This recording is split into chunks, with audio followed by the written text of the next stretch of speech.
Adjutorium nostrum in nomine Domini. Okay, brother, run this way.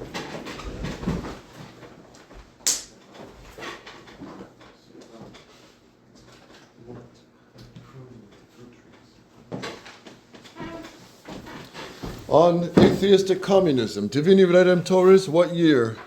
1937. What pope? Pius XI. So 1937, the 37 in Mexico, you already have going on the second wave of the persecution of Catholics. The first wave of 1926 to 29. And by 1937, you're at the second wave of the persecutions in Mexico under the communists / Freemasons. And then what's going on in Spain, 1936, 37, 38, 39 is the attempt to squash communism in Spain. Excuse me, to squash Catholicism in Spain by the communists. The communists putting to death many martyrs, sacking convents, killing the sisters. And one of the contemplative nuns, they took the sisters out, made them run in the streets, stripped them, made them run in the streets, shot them like pigeons, like the Israel army is shooting children and women in Gaza, just for fun, just as a game. Really sick. And then there was a video Father Ruiz sent me of, in Gaza, they rounded up all these men, stripped them down to their boxers, blindfolded them, and have them just walk to a pit, a huge, huge pit. And as they come at the edge of the pit, they just shoot them, laughing and having a fun time shooting them, the Israeli soldiers, as they fall into the pit dead. This was going on. And you know, they're not going to get away with it before God. They're not going to get away with it before God. All right, let's pick up with the idea of society according to we're looking at the meat, the engine of the doctrine of the communists. The idea of society, paragraph 12, pick it up, Michael. What would be the condition of a human society based on such materialistic tenets? It would be a collectivity with no other hierarchy than that of the economic system. It would have only one mission, the production of material things by means of collective labor, so that the goods of this world might be enjoyed in a paradise where each would give according to his power and would receive according to his needs. Communism recognizes in the collectivity the right, or rather unlimited direction, to draft individuals for labor of the collectivity with no regard for their personal welfare, so that even violence could be legitimately exercised to dragoon the recalcitrant against their wills. In the communistic commonwealth, morality and law would be nothing but a derivation of the existing economic order, purely earthly in origin and unstable in character.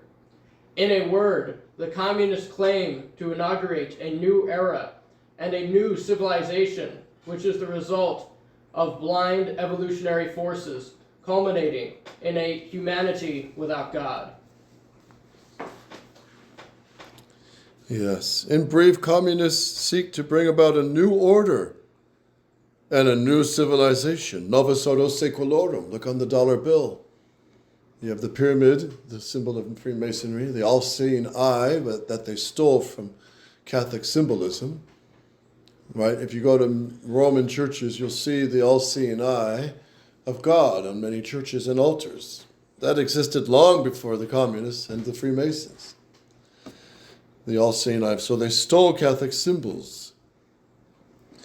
And Bishop Williamson years ago brought up the education.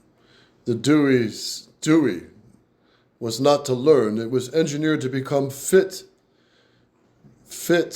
robots for the Antichrist society.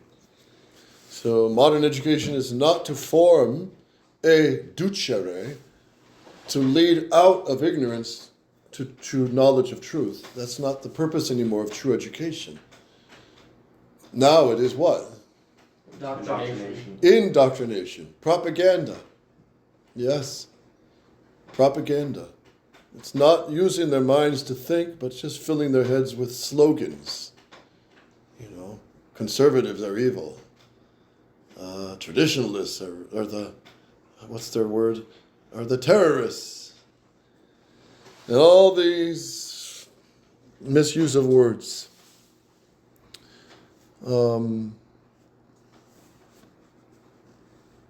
13. Anthony? When all men have finally acquired the collectivist mentality in this utopia of a really classless society, the political state, which is now conceived by communists merely as the instrument by which the proletariat is oppressed by the capitalists, will have lost all reason for its existence and will, quote-unquote, wither away. However, until that happy consummation is realized, the state and the powers of the state furnish communism with the most efficacious and most extensive means for the achievement of its goal. And what's his goal? What's his goal? What you just read? To remove God.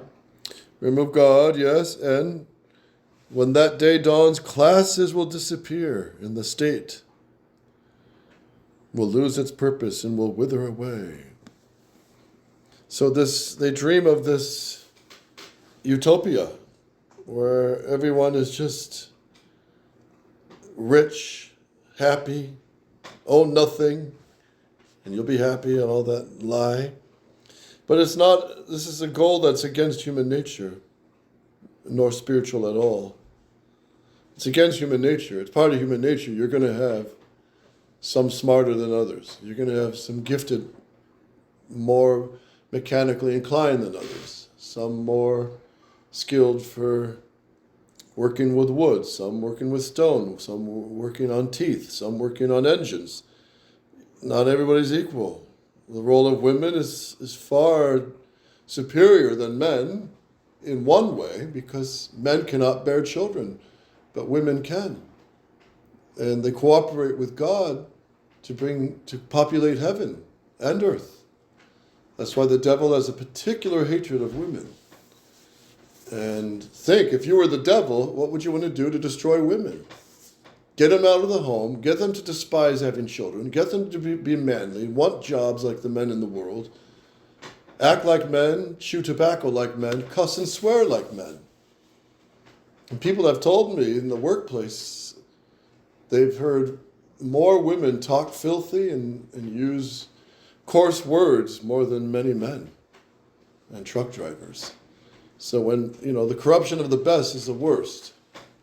Corruptio optimi pessima. You've heard that, right? Corruptio optimi pessima, which means what? The corruption of the best is the worst. Yeah, the corruption of the best is the worst. The corruption of the women is the worst. And the corruption of the church, the highest authority, the Pope, is the worst. The corruption of bishops is the worst. The corruption of once Catholic countries is the worst, like Spain, Ireland, France, Germany. These were once Catholic countries. England. And when they fall miserably.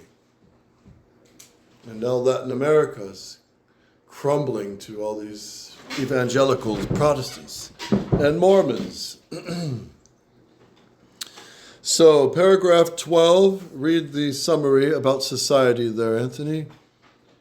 Society has all rights. Law and morals have no stability. God has no future. So the state becomes God, right? The society. State, 13, So until the state withers away, it is the all-powerful instrument. So, yes, will the state ever wither away? Yes. No, it won't. The state is established by God. All authority comes from God. There always must be authority to govern society. Always. So in any society. It's an eternal institution? It's part of human nature. And it's willed by God. Be subject to your masters, says St. Paul, and to the king. You're always going to have a kingly figure, whether it be president, whether it be king, whether it be aristocracy. That's never going to wither away. So what happens in the communist system, the state is all powerful and stays all powerful to crush the masses. And that's why under Stalin you had thousands of gulags to crush the masses. All the men who have degrees of some knowledge, priests, bishops, professors, those who think, are all trained off to the Siberia to work in the mines, to work in the gulag. So the state becomes all-powerful and determines everything. So we have that coming in today with socialized medicine, socialized farming, the communes, big commercial farms with millions of eggs, millions of chickens, millions of cows. And they get rid of the small farms, right? They don't want private property. And they put many of the farmers, they tempt them into debt. You can buy this big, huge tractor, get into debt, but the tractor will make your life easier. You'll be able to produce more. So the small farms, they go for that lie, they get into debt. Oh, and then, well, there's prices go up here, prices go up there. Sorry, we have to close your farm, you can't pay your bills. And the state takes the farm. This happens all over the Midwest to crush the small farmers. And Pius XII speaks of this in his time. And Father Dennis Fay has a whole book called The Church and Farming. And it's very good, yes. So just a question on, since the state won't wither away, so then at the end of the world there will still be a state? Yeah. After the general judgment? Oh, after the day of general judgment? Well, God will be that'll be heaven or hell. So, because when I had answered, at least me, when I had answered no, will it wither away, I was looking more just like I know it's going to last as long as the world lasts, but I was looking at it more like from a point of view of from eternity after the general judgment. Oh, well, I mean, you'll see St. Louis IX, you probably won't see many presidents up there in heaven, if any, because they all have to be Freemasons. But you'll see world leaders, down the centuries, good dukes, kings, and so forth. But who's going to be the King of Kings? It'll be Christ. Yes, because I know that. But even there, you still have authority. Because I know that Don Marmion, he does mention, St. Paul himself says that we are citizens of the kingdom of heaven. So that implies if there's a kingdom, there has to be some sort of a heavenly, way of putting, a heavenly state, but not the way that we think of it here. No, the heavenly King. Christ the King. He'll be the Lamb, the King that governs for all eternity. But he'll govern with all peace, joy, and mercy, because there won't be any evildoers. It'll be impossible, because everyone will see God. All their wills will be correct. They can never turn from him. So all the damned will be in hell. So paragraph 14, which we're coming on, all this is contrary to reason, revelation, society, state, and the human person. So even at the natural level, communism goes against the grain. It's not natural, and it doesn't work. And that's why any country that falls really to communism, like South Africa and lots of countries in Africa and China and so forth, they all collapse. They all collapse. They all become controlled under... starvation is one of the main means of communism to control the people. All right, read 14, please. Gabriel? Such, venerable brethren, is the new gospel which Bolshevistic and atheistic communism offers the world as the glad tidings of deliverance and salvation.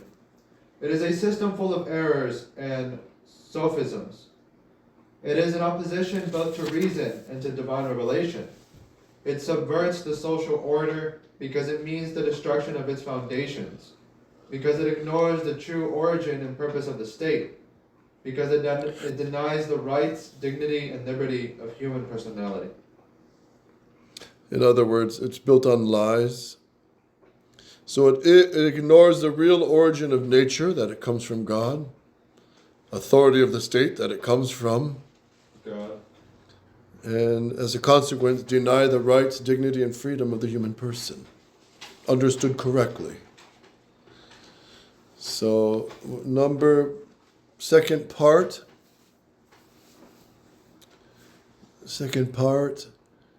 the power of communism, the messianism of materialism, that's paragraph 15, 16, 17, 18, 19, paragraph 15 to 18. The messianism, that it's a utopia to dream about, of materialism, the messianism of materialism, the communist dream. 2, diabolical propaganda. 3, silent media. Silent media. That's why we need Catholic media that's loud and clear but speaks truth. Right? You know, the National Catholic Register is a piece of garbage. The National Enquirer, another Catholic paper, is a piece of garbage. It's all fluff. And Angelus used to be a hard-hitting traditional Catholic magazine, the Angelus. But now it's gone fluffy since 2012. As they themselves said, they put it in the editorial. We're no longer going to be focused on the militant aspect of the church, but we'll focus more on Gregorian chant and the aesthetic beauty and of art, architecture, and all that. Well, that's all fine. But if you don't have the doctrine, that all crumbles, right? All right, paragraph 15, Michael. How is it possible that such a system, long since rejected scientifically and now proved erroneous by experience, how is it? We ask that such a system could spread so rapidly in all parts of the world. The explanation lies in the fact that too few have been able to grasp the nature of communism.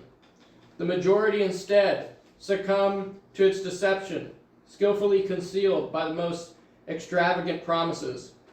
By pretending to desire only the betterment of the condition of the working classes, by urging the removal of the very real abuses chargeable to the liberalistic economic order, and by demanding a more equitable distribution of this world's goods, objectives entirely and undoubtedly legitimate. The communist takes advantage of the present worldwide economic crisis to draw into the sphere of his vantage of the present worldwide to draw into the sphere of his influence even those sections of the populace which on principle reject all forms of materialism and terrorism. And as every error contains its elements of truth, the partial truths to which we have referred are astutely presented according to the needs of time and place, to conceal, when convenient, the repulsive crudity and inhumanity of communistic principles and tactics. Okay, stop. Let me just read this same reading, but different English interpretation. As has been pointed out above, communism is no exception to the fact that every error has in it some element of truth. So when the communists were saying, hey, we need fair pay and fair recognition of the human dignity of children in the workplace, well, there's truth to that. Children at a young age shouldn't be enslaved in a job all day with the adults. That isn't proper for them. Agreed. There was many abuses, right, of the children in the industrial era, right? Many abuses. And St. John Bosco dealt with that in Turin. Children who were working full men's jobs with little to eat, little to sleep, hardly a home to go to. And so the communists who say, yeah, this is wrong, they're right. So not everything they're going to propose is 100% evil and wrong. They're going to say some truth. So communism does, as has been pointed out, communism is no exception to the fact that every error has in it some element of truth. Think of the Vatican II documents. There's a lot of truth buried in there, but it's all sautéed in error. That's why the Archbishop said it's built on subjectivism. And it's poison through and through. And that aspect of it is put forward with such consummate cleverness as opportunity offers as to disguise the hateful and inhuman ugliness which is the characteristics of communist teaching and action. So they don't mention, all right, so what's their solution? Put your children in the daycare centers. Put your children in the public schools. And who's going to run the public schools? The enemies of Christ. So they poison the kids. So on one hand, it looks good, get the kids out of an inhumane working condition. But their solution is put them in the public schools. So they get propagandized. Right? And I'm just giving one example of the many. Free the women from oppression of being home in the kitchen and the children in diapers. Free her. What's their solution? What's their emancipation of the women all about? Wage slaves. What? Wage slaves. Slaves to their jobs. Yeah, focus on your career. Get them out of the home and in the world, working their career jobs, yeah. Which they know will destroy the family. I mean, when I look back, it's every time we went home, Mom was home. She was there cooking, cleaning, taking care of the house, and her mother lived with us for a while. So this was, it was so normal, but many kids go home and Mom's out working till 9 p.m. late at night, and there's no dinner, there's no clean house, there's no order, there's no mom to come home to. Right? But that's the devil's victory. And of course, if she's in the world, she's got to start dressing like the world. So put on pants. Put on and pants goes hand in hand with contraception. It really does. Women in pants, 95% of the time, they're on contraception. It just fits that mentality. It fits the modern world. It fits the modern music. Culture, the culture of the time, the music, architecture, behavior of the time represents the thinking of the time. Right? In the Middle Ages, Christ was everything. So what was the focus? Save your soul, glorify God. Monasteries were full, convents were full, churches were being built, crusades were being fought to drive the Muslims off from slaughtering and raping so many Catholic pilgrims, which they never tell you. They never tell you these details. But then you go into the Renaissance period, you see the arts, man is becoming more away from God, away from the church, and more man-focused with the Protestant errors.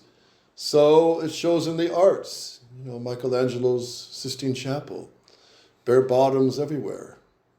You know, a lot of nakedness, a lot of focus on the human body.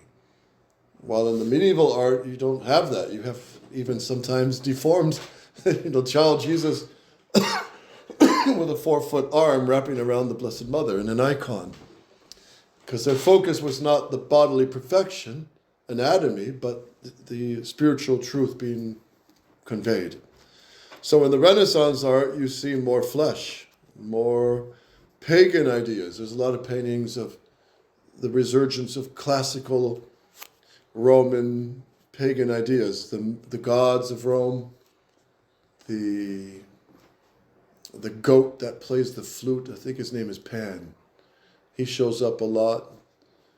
And then you have the Council of Trent, which condemns the Protestant errors and says, no, God can be glorified in art and music and architecture. God is, and defends the Tridentine Mass and fixes it once and for all. So you have a resurgence of Catholic thinking in the art, which is, according to Father Ruiz, Baroque art is one of the most Catholic and most beautiful anti-Protestant art. You know, beautiful depictions of Raphael holding the Mother of God, holding the baby Jesus, with the wind blowing her veil. You know, there's this famous one. And many of the Baroque works, which are extremely beautiful,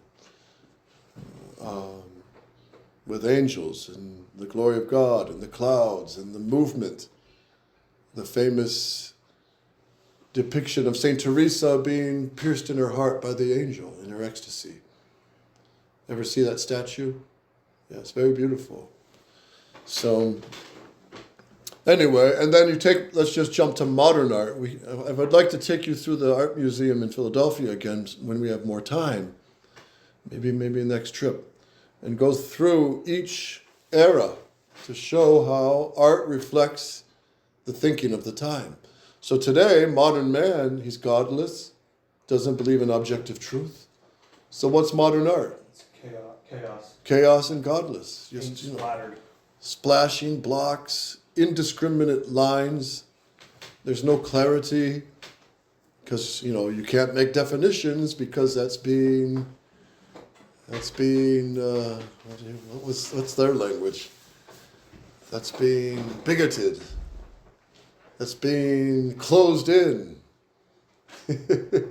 Exclusive. Exclusive. If you define terms, that means one is true, one is false. So you can't do that.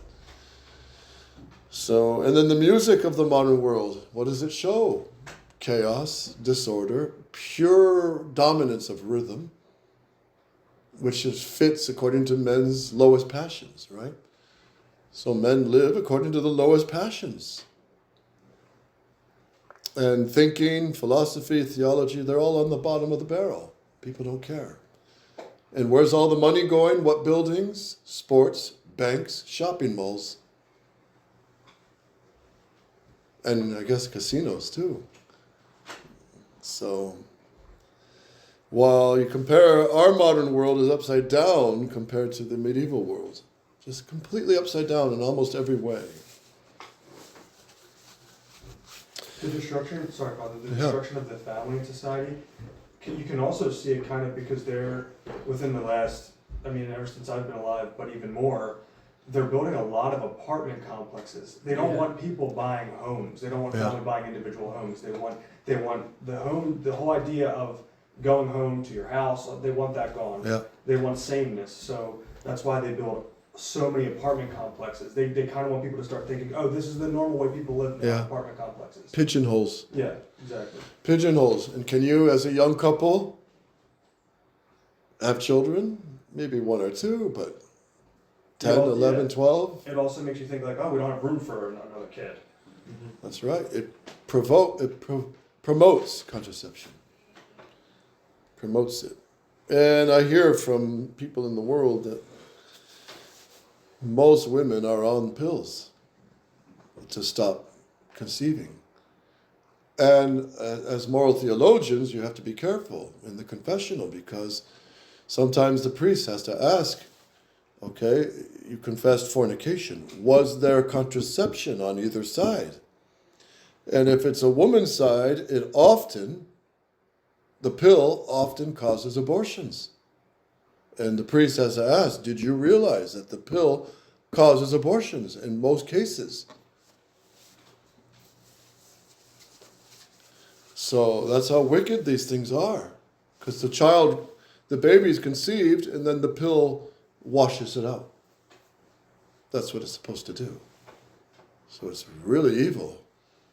And they also give the especially young girls, they give incentives for the girls to take it, because it has been shown that there are effects of taking the pill that clear their skin, help acne, help keep their weight down. Because a lot of times when women are on the pill and they come off it, it's harder for them to regulate their weight. So they're like, oh, well, I'm just going to stay on the pill, just to keep my weight down. It helps my skin clear. So they do that purposely. It's real insidious. But it has to have some terrible side effects. It must, on the liver, the kidneys, something. Probably long term. One person told me, our doctor, that a lot of the breast cancer and cancer down there is caused eventually by these pills. So I think it also causes infertility too. Like once they get off of it and they actually do want kids, it's harder for them to conceive. Yes, and I've heard of cases where parents let their daughters have pills at age 13. They already give their kids, oh, go have a fun time, but don't forget your pill. 13, 14 years old. Catholic homes. Of course, very liberal in modern Catholic homes. Very sad. This is the collapse of society. But we have to do the impossible. It's in the book of St. Luke. Our Lord says, what is not possible for men is possible with God. So this world needs to be re-Catholicized, the family reordered, and the priest is at the heart of it. That's why the church needs priests of tradition, men of tradition, men of tradition, men of God, and anti-liberal, anti-Vatican II, anti-New Mass. You have to be. Oh, you're being too specific. Well, you have to be. Truth is specific. Truth is exclusive. And people hate truth. They don't want to hear it. Many don't want to hear it. Was Herod interested in truth? No. If Christ started preaching before Herod in his court, would they have listened? No. What did our Lord say? Cast not your pearls before the swine. Yeah, don't throw your pearls to swine. Did our Lord throw pearls to swine? No. He didn't even look at them. So they treated the wisdom of the Father as a fool. All right, who was reading? I was told. Okay, pick it up. Thus, the communist ideal wins over many of the better-minded members of the community. These in turn become the apostles of the movement among the younger intelligentsia, who are still too immature to recognize the intrinsic errors of the system. The preachers of communists are also proficient in exploiting racial antagonisms and political divisions and oppositions. They take advantage of the lack of orientation, characteristic of modern agnostic science, in order to burrow into the universities where they bolster up the principles of their doctrine with pseudo-scientific arguments. Okay, this one says, those who cry up communism know well how to make use alike of encounters between different races, of disagreements and differences which arise between different types of political systems. So think of, Ireland, the Catholics and Protestants, they sharpened that to cause unrest. Of the confusion which spreads through universities and colleges where the idea of God is passed over in silence, And the way is open for them to enter in and to bolster their pleading with pseudo-scientific arguments. What's pseudo-scientific? What's that mean? Fake science. Fake science, yes. What's a big one? Evolution. Evolution. Glaringly fake. And I had one college kid next to me just a few months ago, telling me, well, I told him, well, there is truth, right? There's truth that can't change. 2 + 2 is always 4. Well, he said, there's a new science, a new math out that argues 2 + 2 is not always 4. It can be another number. So what do you say? What can you One say? denying the principles, one cannot argue. No. It's Yeah. What's the Latin one again? Cum negante principia nequit disputari. With those denying just fundamental principles, you can't argue. If someone denies truth and reality, what can you say but pray for them? Give them a miraculous medal. Also, most of what they call science nowadays, and they teach these kids, oh, this is science. Like, again, evolution. Science, to them, they define science as the scientific method, something that has to be observed, in front of you, tested, all this stuff. But the whole idea of, like, a monkey becoming a man, it's not observed, you can't test it, there's no evidence for it, That's right. only animals of a certain kind produce their kind. So they That's call right. that science. How's that science? That's right. It's not honest. It's not science. It's No. science fiction. Yeah. It's fairy tale. So paragraph 15 in Bishop Williamson's chart, the messianism of materialism. Read it, 15, Anthony. 15 or 16? 15. Here are grand promises, skillful exploitation, And skillful. and skillful exploitation, and of real ills of working class. 16. Also of economic liberalism's willful neglect of religion and morals. 17. Then a satanic propaganda machine has all money, all media at its disposal. Okay, we're coming to that. So paragraph 16, economic liberalism as the billeting officer of communism. Read on, Anthony. If we would explain the blind acceptance of communism by so many thousands of workmen, we must remember that the way had been already prepared for it by the religious and moral destitution, in which wage earners had been left by liberal economics. Even on Sundays and holy days, labor shifts were given no time to attend to their essential religious duties.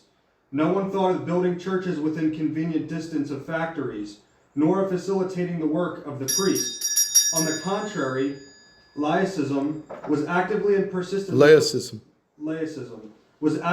persistently promoted, with the result that we are now reaping the fruits of the errors so often denounced by our predecessors and by ourselves. It can surprise no one that the communistic fallacy should be spreading in a world already to a large extent de-Christianized. Yes. All right, we'll stop there. Adjutorium nostrum in omni domini.